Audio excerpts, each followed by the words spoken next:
Good morning. My name is Jonathan Lewis, and I'm an analyst with the Center for Public Policy Priorities. The Center believes strongly in supporting policies that ensure working Texans can become financially secure through quality jobs, and paid sick leave is critical to this stability.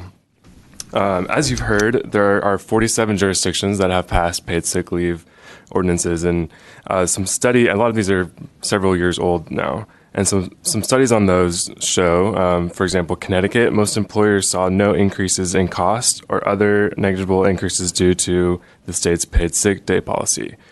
Seattle's policy found that the city's paid days did not cause businesses to shut down or relocate outside of the city.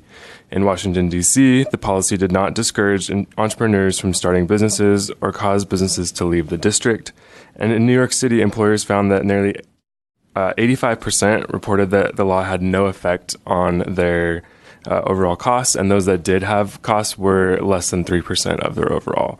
So that's just some of the, I know you're probably going to hear from some small businesses later, but I wanted to get out there and talk about how these policies really are working for not only workers, but they're also beneficial for businesses themselves.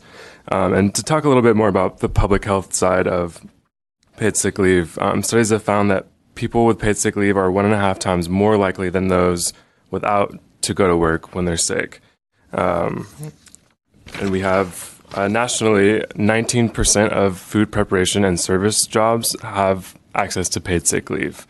And only 25% of personal care service workers have access to this. There was a survey done of Houston restaurant workers that showed that 63% reported cooking or serving food while sick because they did not have access to paid sick leave. And the breadth of this policy reaches into our effects on our children as well. Parents without sick leave are more than twice as likely than parents with sick leave to send a kid to school sick. And parents are 5 times more likely to report taking their child or a family member to the emergency room because they were unable to take time off during regular business hours.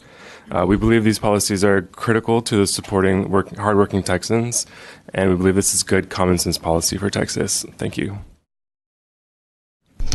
Okay, thank you for your testimony, members. Are there any questions? All right, well, thank you for your time.